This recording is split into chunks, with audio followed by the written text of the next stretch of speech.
신약성경 요한복음 13장입니다.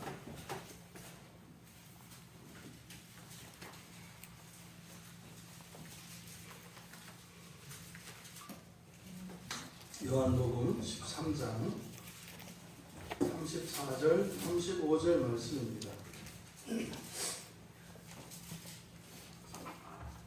우리 같이 한 목소리로 같이 읽겠습니다. 새 계명을 너희에게 주노니 서로 사랑하라. 내가 너희를 사랑한 것 같이 너희도 서로 사랑하라. 너희가 서로 사랑하면 이로써 모든 사람이 너희가 내 제자인 줄 알리라. 아멘. 이 본문은 매우 오해의 소지가 많은 본문입니다. 얼핏 보기에는 마치 인정받는 참된 제자, 진짜 예수님의 제자는 서로 사랑하는 사람이다. 네가 정말로 예수의 제자라면 사랑해라. 내가 너희를 사랑했지 않느냐. 내가 너희를 사랑한 것처럼 너희도 나처럼 사랑해라. 이렇게 받아들이기가 쉽습니다. 이렇게 되면요, 이게 율법이 되버려요. 지금 본문에 새 계명을 주노니 이렇게 말씀하셨잖아요. 근데 이거를 순식간에 지금 앳계명으로 바꿔버린 거예요. 너무나 많은 설교자들이 그렇게 설교를 합니다. 사랑해라, 좋은 말이잖아요. 사랑을 안 해봐서 그렇게 얘기를 하는 거예요.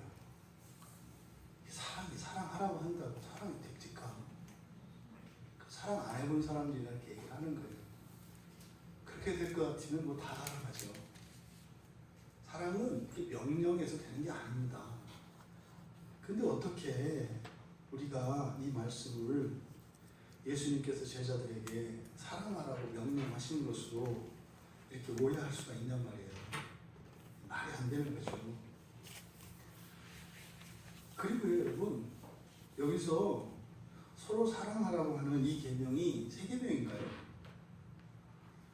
구약 성경에도 나와 있어요. 레위기 19장 18절에도 내 몸과 같이 이웃을 사랑하라고 하는 계명은 뭐 이렇게 새로 나온 계명이 아니에요. 이미 구약 성경에 나와 있는 계명입니다. 그러니까요, 여러분들이 지금까지 가지고 있었던 오해, 마치 예수님께서 주신 새 계명이 서로 사랑하라는 것입니다. 이럴 때 이제 좌절을 하는 거예요, 저는. 왜 새로운 계명도 아닌데 예수님은 옛날 걸 갖다가 표절을 해가지고 뻘이 들통나는 거를 왜 그 새 계명이라고 했을까? 예수님 그럴 리가 없잖아요. 근데 왜 우리는 그렇게 아무 생각 없이 서로 사랑하라고 하신 이게 마치 예수님께서 처음 이야기하신 것처럼 말씀하셨다고 생각을 하냐고요. 예수님은 그렇게 말씀하신 적이 없어요. 사람들이 이것을 꺾어버린 거죠. 왜곡한 거죠. 그러니까 두려운 마음이 드는 거죠. 그래서 자꾸 보고 또 보고 그러는 거예요. 내가 틀린 게 아닌가, 잘못 본 게 아닌가, 계속 또 보는 거예요. 왜냐하면 다 그렇게 얘기를 하거든요. 서로 사랑하라고 하는 게 새 계명이라고 말했다고. 근데 우리는 알고 있어요, 이 구약에 있는 거를. 여러분, 우리가 이 말씀을 통해서 참된 진리를 알기 원합니다. 결단코 지금 이 말씀은 사랑해라 이런 말씀이 아니라는 것을 말씀드리고 싶은 거예요. 여러분 너무 사랑하지 않는 건데 부담 갖지 마세요. 사랑해라 이런 거 아니니까. 그러니까 이제 본문의 의미를 잘 받아들이지 못하는 거예요. 맨날 그러잖아요. 난 사랑이 없는 것 같아. 나는 문제가 있는 것 같아. 이렇게 정죄하냐 말이죠. 복음은 사람으로 하여금 정죄하게 하지 않습니다. 우리 용기를 얻게 하고요. 그동안 내려놓았던 일들을 하게 되는 어떤 소망을 갖게 하는 거예요. 이게 복음이 주는 힘이거든요.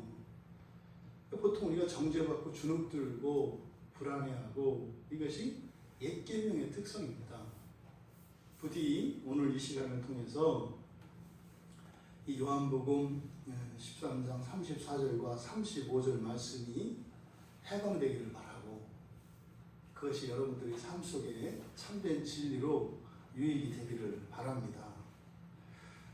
예수님께서 새 계명을 주신다 이렇게 얘기를 해요. 새 계명 먼저 그러면 새 계명이 있으면 옛 계명도 있겠죠. 계명이 무엇이겠는가? 지금 우리말 성경에 잘 정리되지 않은 아주 중요한 개념어들이 있어요. 이거는 뭐 한두 사람이 이렇게 해서는 바로잡기가 어려울 만큼 굉장히 중요한 문제인데 성경에 보면 하나님의 말씀을 표현하는 여러 가지 이제 단어들이 있습니다.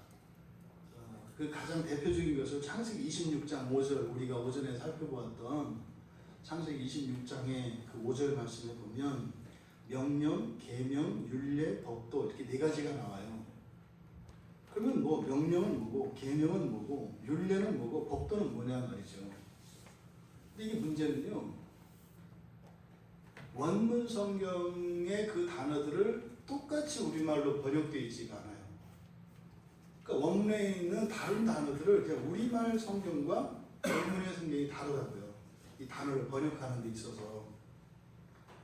그러니까 사실 이걸 설명하기도 어려워요. 명령이 뭐다, 계명이 뭐다, 율례가 뭐다, 법도가 뭐다. 왜냐하면 똑같은 히브리어 단어를 다른 식으로 번역을 하기도 하고 또 그 다른 단어를 또 우리 같은 말로 사용을 하기도 하고 이게 뭐냐면 성경을 번역할 때 한 사람이 번역을 못 하거든요. 그래서 여러 사람이 번역을 해서 하나씩 맡아요. 뭐 창세기, 출애굽기 각자 맡아가지고 또 사실 그것도 다 하기 어려우니까 시간이 너무 많이 걸리잖아요. 그래서 한 권의 책도 여러 사람이 나누어서 분담을 해서 한다고요. 하다 보니까 이런 실수가 나와요. 이게 지금 사실 우리나라에 성경 사전이 절대적으로 필요해요. 성경 사전이. 성경의 이 원래의 그 성경의 그 단어들의 의미 이거를 정리를 할 필요가 있어요. 필요가 있다고만 말씀을 드리는 거예요. 이런 일들을 교회가 하셔야 되는 거예요. 교회가 해야 되는 일이 뭐 이런저런 일 많이 있습니다만 가장 근본적인 일이 성경을 바로 세우는 거거든요. 교회를 바로 세우는 거. 우리의 신앙을 바로 세우는 거 이게 너무 중요한 일이에요. 다 중요하죠. 전도하고 선교하고 구제하고 교회 건물 짓고 다 중요해요. 다 중요해요. 하지만 가장 중요한 것은 성경을 세우는 일이거든요. 부디 여러분들의 마음속에 성경을 더 완전한 성경을 갖는 거 이것이 신자된 의무이고 교회의 큰 사명이구나 공감할 수 있게 되기를 바랍니다. 자, 어쨌든 여기서는 오늘 계명이니까 계명에 대해서만 우리가 사전적인 정리를 하겠습니다.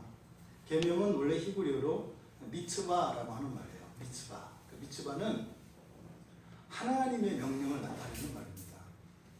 하나님이 하시는 명령을 계명이라고 해요. 신명기 10장 13절에서는 여호와의 명령이라고 이렇게 되어 있습니다. 이 미츠바도 계명이라고 번역할 때가 있고 명령이라고 번역할 때가 있어요. 그래서 계명은 어쨌든 하나님의 명령이다 이렇게 이제 아시면 돼요. 그러면 옛 계명은 뭐고 새 계명은 뭐냐? 옛 계명의 가장 이제 핵심이 되는 것은 십계명이죠. 출애굽기 24장 12절에서 바로 하나님께서 모세에게 주셨던 계명입니다. 그리고 이외에도 꼭 시내산에서만 주신 그 십계명만 계명이냐? 그렇지 않습니다. 그래서 하나님께서 직접 주신 명령들 이것을 계명이라고 해요. 그러면 새 계명은 뭐겠습니까? 새롭다 할 때는 우리가 눈여겨봐야 된다 그랬어요. 영어 뉴에 해당하는 네오스냐 아니면 카이노스냐 이걸 살펴봐야 된다 그랬어요.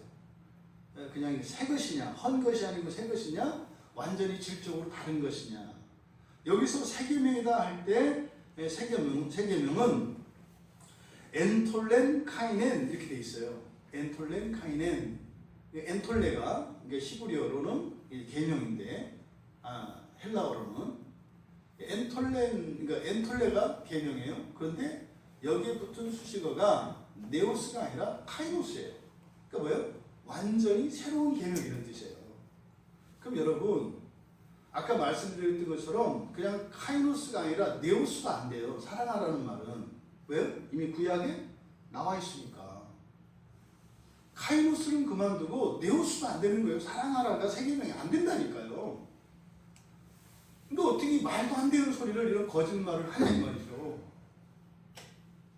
그러니까 사람들이 예수님을 사기꾼으로 보는 거예요.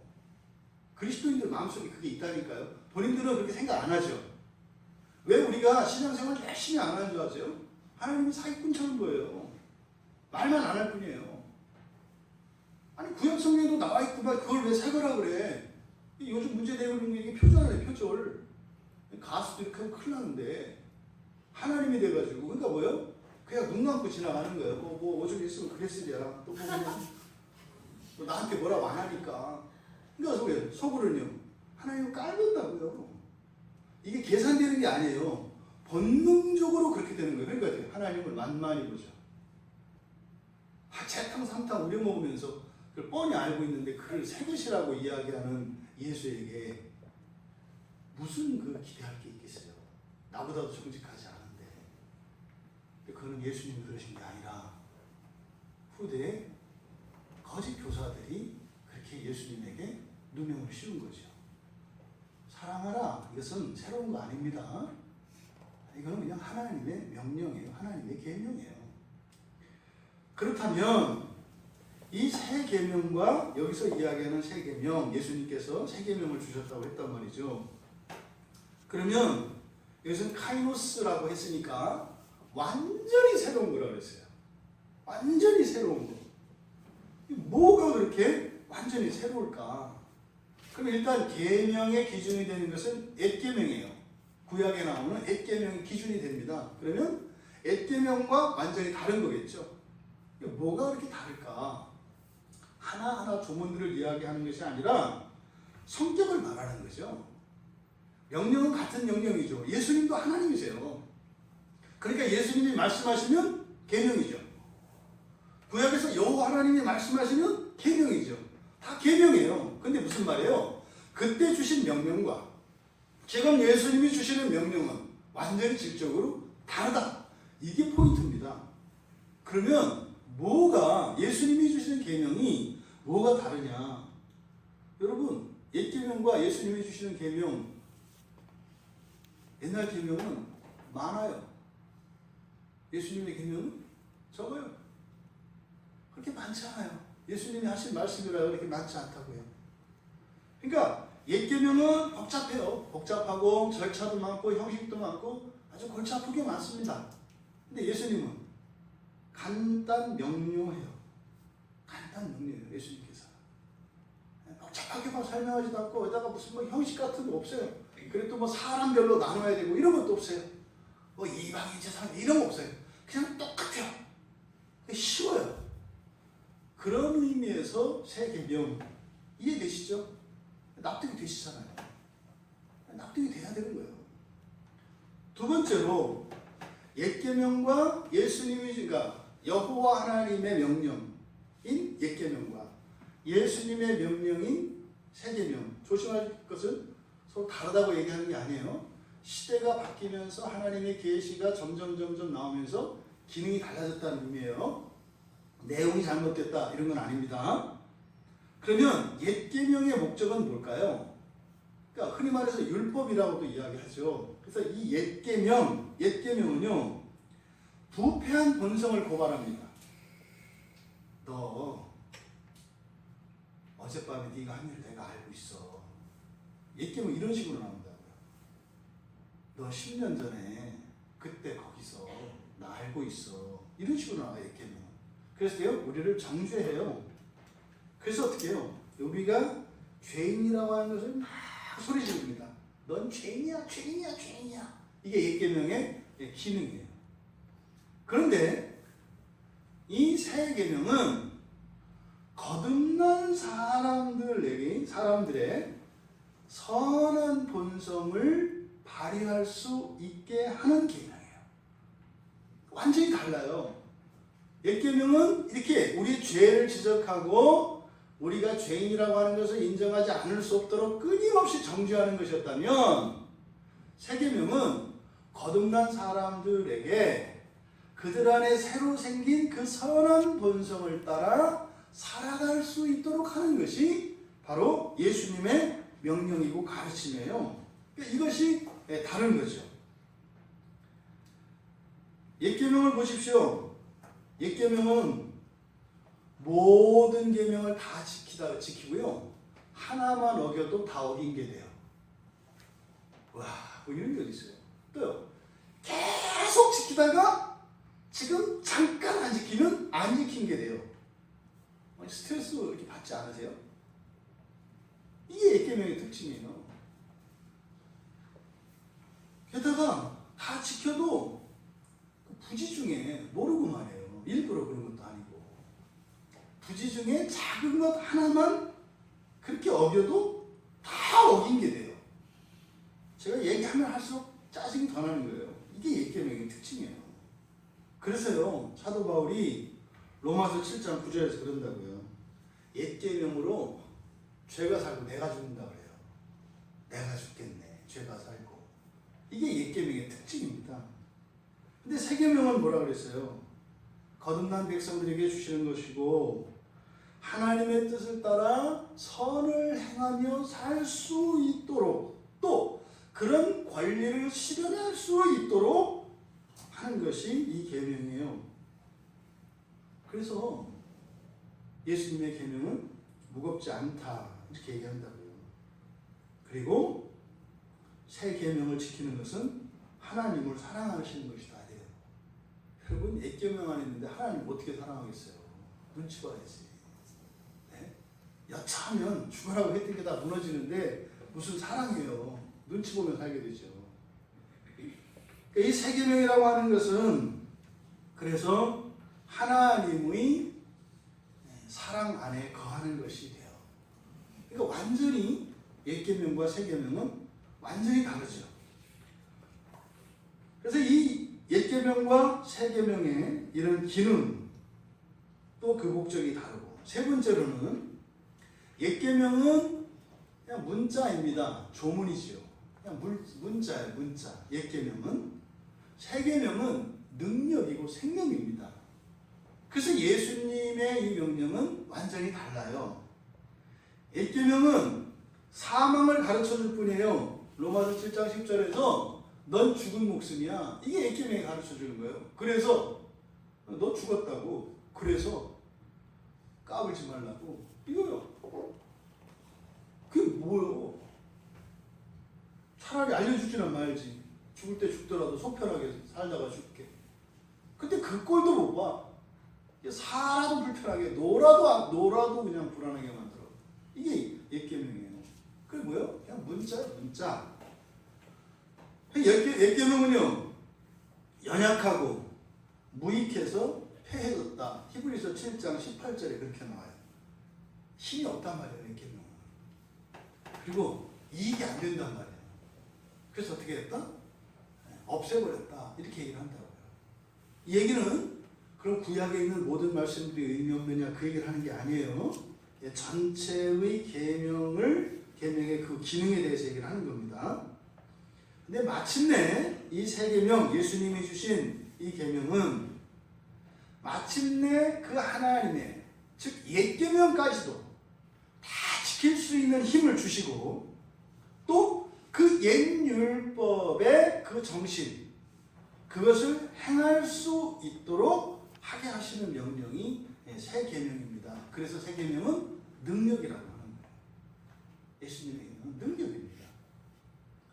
계시록에 가면 뒤에 계시록 12장 17절에 보면은 용이 이렇게 하나님의 계명을 지킨 자들과 한판 벌리려고 이렇게 싸움이 일어난다고요. 그러니까요, 구약의 옛 계명들은 지킬 수가 없습니다만 새 계명은 지킬 수 있어요, 없어요? 있어요. 지키는 사람들이 있다고요. 근데 왜요? 그것은 우리가 지킨다기보다는 지킬 수 있는 힘을 받아서 그 힘으로 지킨다 이 말이에요. 그런 사람이 반드시 있어요. 이게 새 계명이 그래서 능력이라고 하는 겁니다. 여러분, 새 계명은 예수님의 새 계명은 사랑하라 이게 아니에요. 그건 이미 옛날부터 있었던 계명이라고요. 여기서 새 계명이 가르치는 바는 예수님의 모든 가르침을 말하는 겁니다. 이 오해를 여러분 벗기세요. 예수님이 주신 새 계명은 사랑하라 이게 아니에요. 뭐라고요? 예수님의 모든 가르침. 예수님의 모든 가르침을 율법과 완전히 다른 것이라고 하는 의미로 새 계명이라고 하는 것입니다.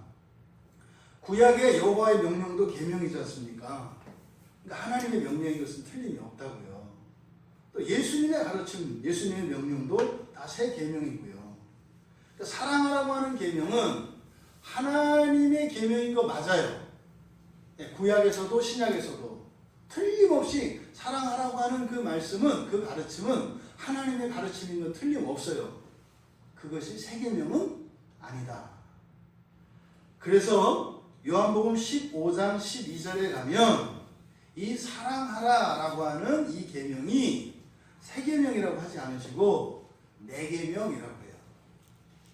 하나님의 계명이에요. 사랑하라고 하는 것은 내 계명. 근데 그 구약이나 신약이나 동일한 하나님의 계명입니다. 자, 이렇게 새 계명에 대해서 우리가 정리를 하고 본문을 살펴보겠습니다. 새 계명을 주노니 서로 사랑하라. 내가 너희를 사랑한 것 같이 너희도 사랑하라. 이건 왜 이렇게 번역을 했는지 이해가 안 가요. 이게 지금 그냥 우리식으로 바꿔서 한 거거든요. 원문의 뜻을 너무 바꿔놨어요. 이렇게 사랑하라 이런 명령법이 아니에요. 여기는 원문은 그렇게 되어 있어요. 내가 새 계명을 준다. 현재로 되어 있거든요. 새 계명을 준다. 지금 우리말 성경에 주노니 이렇게 되어 있잖아요. 주노니 서로 사랑하라 이렇게 되어 있잖아요. 주노니 여기에 들어가는 접속사가 이렇게 들어가는데요. 뭐뭐하기 위해서 이렇게 되어 있어요. 내가 계속해서 새로운 계명을 너희들에게 준다. 그러니까 예수님의 가르침은 계속 우리에게 온다고요. 성경을 볼 때마다 새로 깨닫고 잊었던 것 또다시 처음 보는 것처럼 우리 금방 처음 보는 것처럼 또 이렇게 배우잖아요. 그러니까요. 예수님이 주시는 계명은 늘 새로워요. 읽고 또 읽고 보고 또 봐도 또 새로워요. 거기다가 어떻게 해요? 이게 묵상하고 묵상할수록 다른 의미들이 나오거든요. 그래서 예수님의 가르침은 끊임없이 우리에게 공급이 돼요. 그러니까 예수님이 이러시는 거예요. 내가 말이지 다시 올 때까지 너희들에게 나의 계명을 계속 줄 거야. 그런데 왜냐하면 말이야 이렇게 하기 위해서야. 뭐 하기 위해서요? 책 보시고 성경을 보시고 새 계명을 주노니에서 주노니가 논의가 아니라 뭐뭐하기 위해서라고 했잖아요. 그 뒤에 있는 게 목적 아니에요. 그러면 새 계명을 주시는 목적이 뭐라고요? 서로 사랑하게 하기 위해서. 이게 완전히 반전이에요. 사랑해라가 아니에요. 예수님의 가르침은 왜 우리에게 그 가르침을 주신다고요? 사랑하기 위해서. 서로 사랑할 수 있도록 하기 위해서 이 가르침, 새 계명을 주신다는 거예요. 여러분들이 사랑하기 위해서 애를 써야 된다는 겁니까? 예수님의 가르침을 잘 배우는데 애를 써야 된다는 겁니까? 가르침을 배우는데, 이 가르침을 받는데 애를 써야 된다고요. 사랑하려고 여러분 죽으라고 해보세요. 그것 때문에 몇 배로 화내잖아요. 꾹꾹 참았다가 내가 너를 사랑하리라. 내가 너를 사랑하리라. 사랑하리라, 사랑하리라. 더는 못하겠다. 무슨 이렇게 그냥 하는 거 아니에요. 사랑은 그런 게 아니라니까요. 사랑은 없어요. 우리에게 그런 말 많이 하죠. 사랑은 하나님에게서 옵니다. 여러분, 하나님께 은혜를 구하세요. 어떻게? 그러게.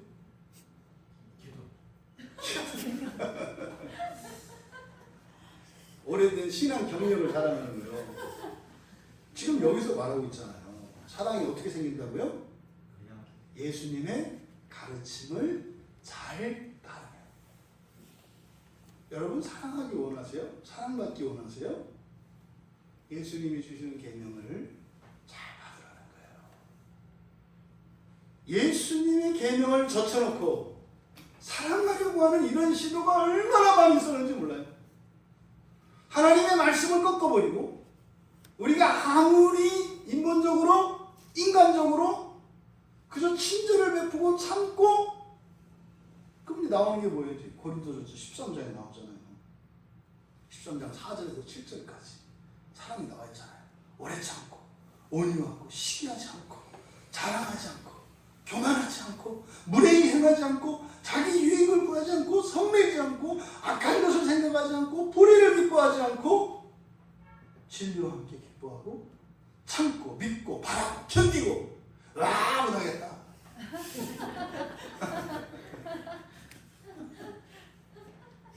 이게 우리는 웃지만 속으로 울죠? 네. 그 사랑이 우리에게 필요한데 그 사랑이 오는 통로는 막아버리고 하래요.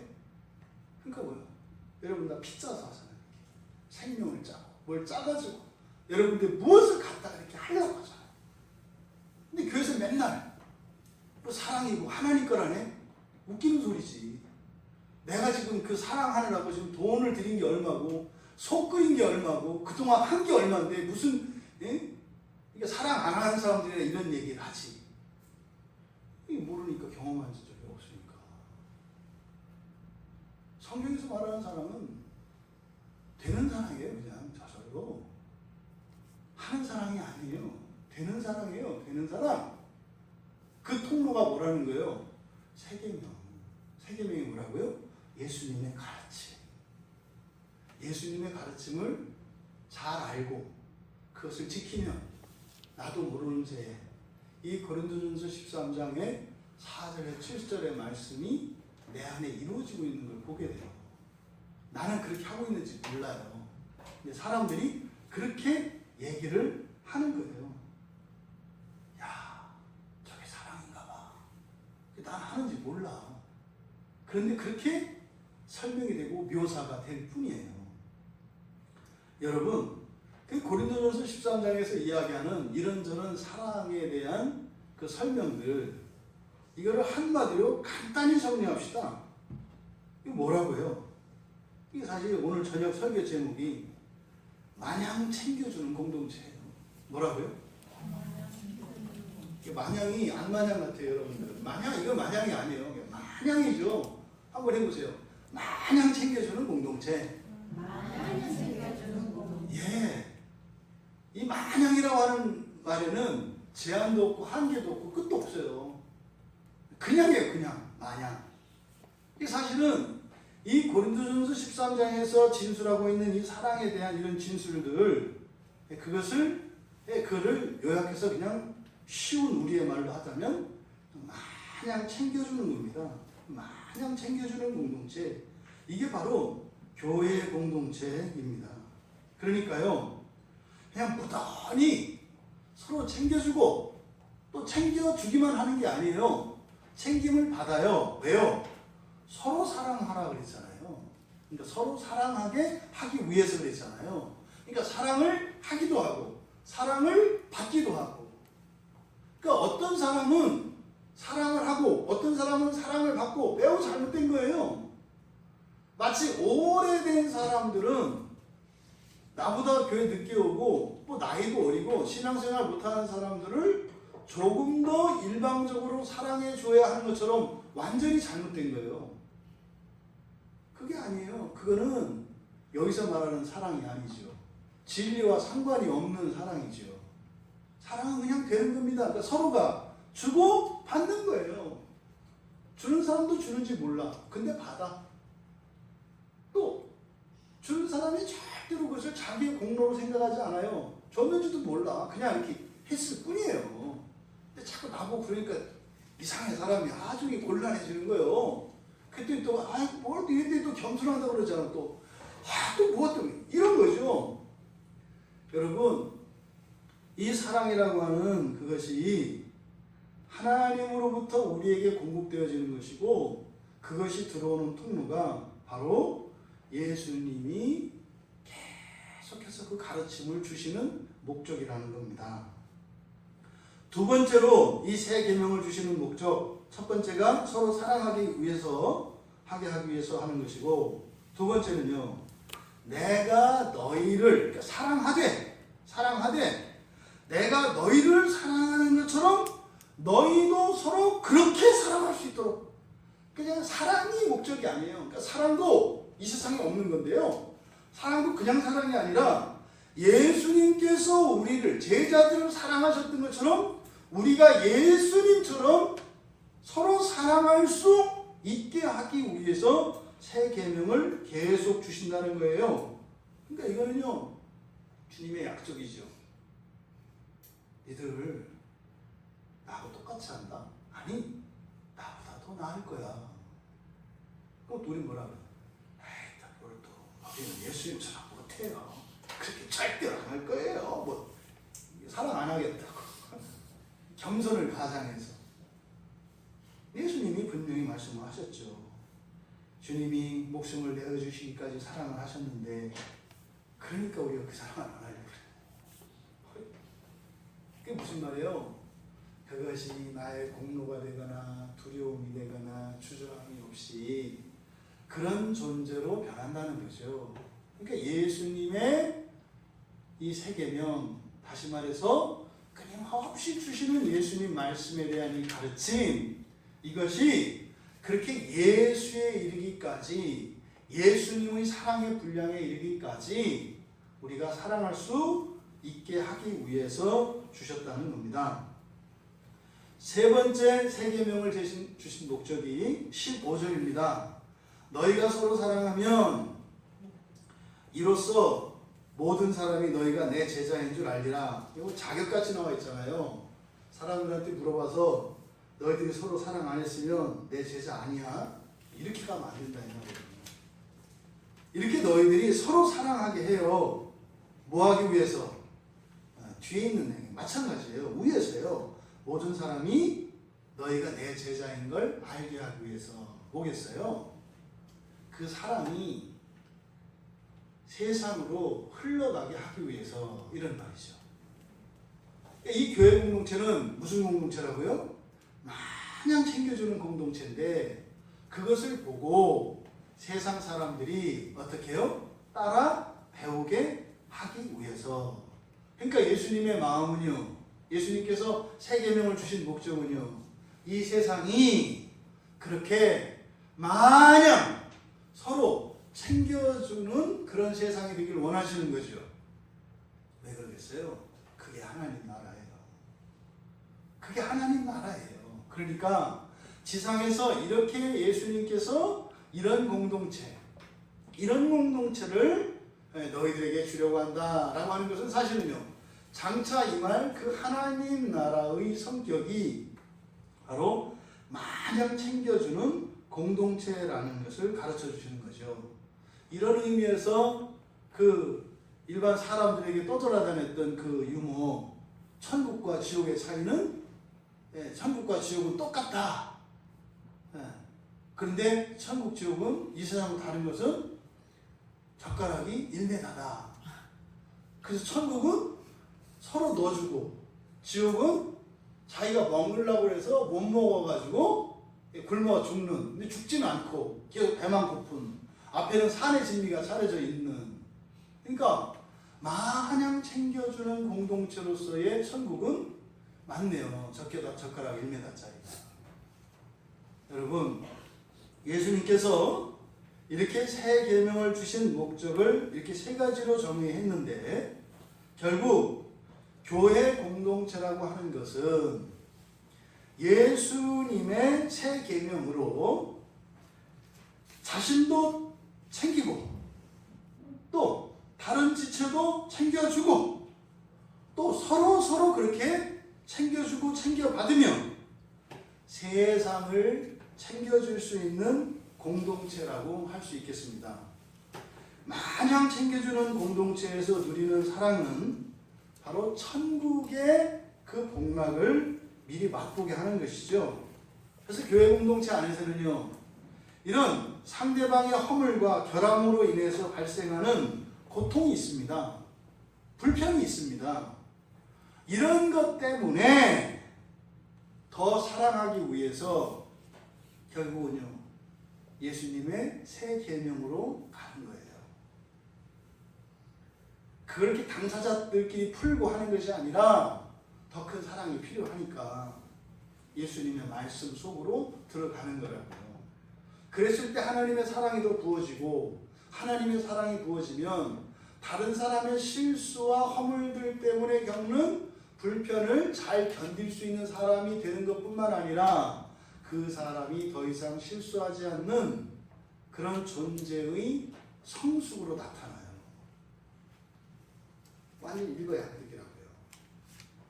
고통이 생기면 그것 때문에 사랑이 더 필요하니까 예수님의 말씀을 배우기 위해서 성경을 보고 예수님의 가르침을 따라 살려고 노력을 하고, 그러다 보면 기도도 하게 되고 은혜를 구하게 되고, 그럼 사랑이 와요.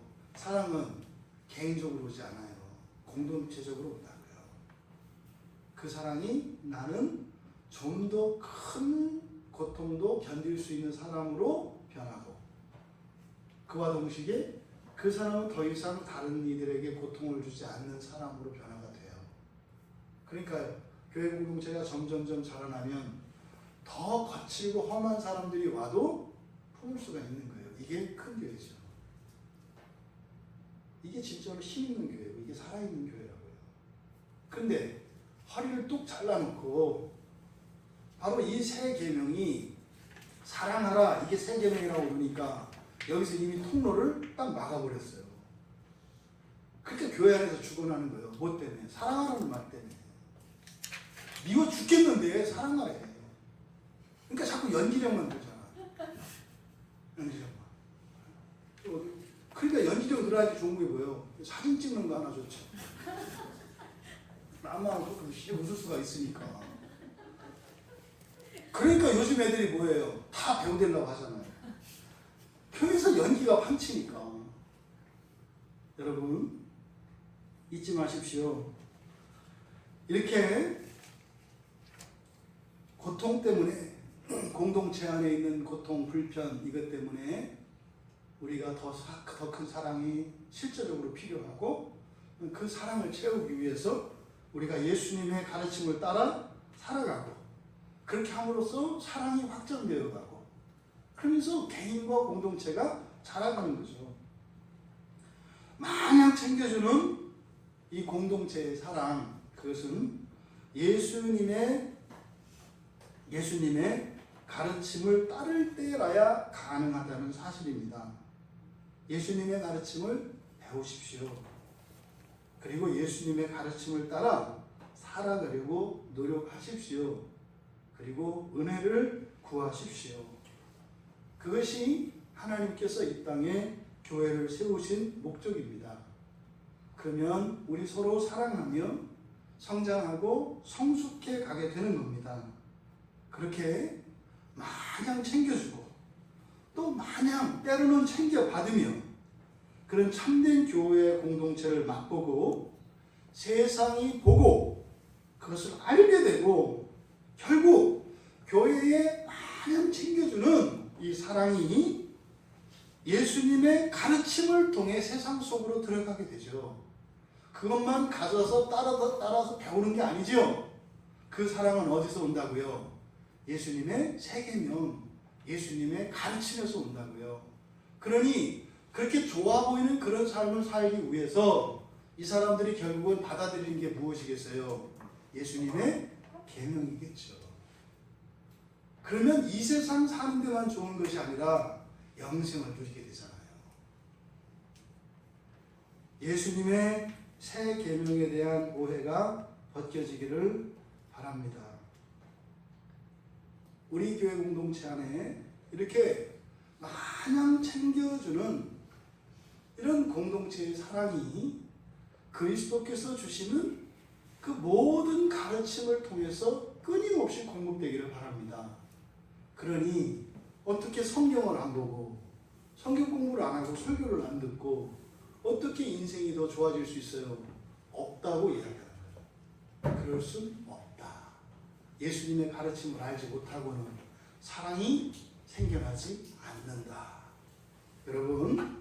여러분들은 현재 그렇게 마냥 챙겨주는 공동체를 살고 계십니까? 하지만 예수님께서는 새 계명을 주셔서 우리로 하여금 그런 공동체를 경험하며 천국을 살아갈 수 있도록 은혜의 방편을 제시해 주셨습니다. 그래서 여러분 한 분 한 분의 가정과 교회 생활에 이런 마냥 챙겨주고 받는 이런 사랑의 일들이 여러분들 주변으로 흘러넘치기를, 그래서 더 많은 사람들이 더 큰 사랑을 위해서 예수님의 새 계명을 배우고 그 예수님의 새 계명을 따라 살아가려고 하는 실천적인 노력과 그 은혜가 이 땅에 부어지기를 주님의 이름으로 축원합니다. 우리 말씀을 생각하며 기도하겠습니다. 우리의 가정이 먼저 그렇게 됩시다. 마냥 챙겨주고 챙겨받는 가정이 됩시다. 또 우리의 교회가 그렇게 마냥 챙겨주고 챙겨받는 교회가 됩시다. 그것을 위해서 예수님이 새 계명을 주셨다고 하는 이 사실을 기억합시다. 그러니 예수님의 가르침을 배우는 일은 사실상 우리 인생의 행복의 시작이고 과정이고 끝입니다. 우리가 예수님의 가르침에 소원했고 냉담했었다면 아마 우리의 삶은 결코 이렇게 마냥 챙겨주는 경험이 없었을 것입니다. 왜요? 주님의 사랑이 아니었을 테니까요. 하나님 이제 주님의 사랑으로 살기 원합니다. 주님의 가르침을 기쁘게 열심으로 배우고 따라 살게 하시고, 그럴 때마다 하나님 은혜를 주시고 지혜를 주셔서 우리를 성숙시켜 주시고 우리의 모든 가정과 교회가 이렇게 마냥 서로 챙겨주고 챙겨받는 공동체가 되게 하여 주시옵소서.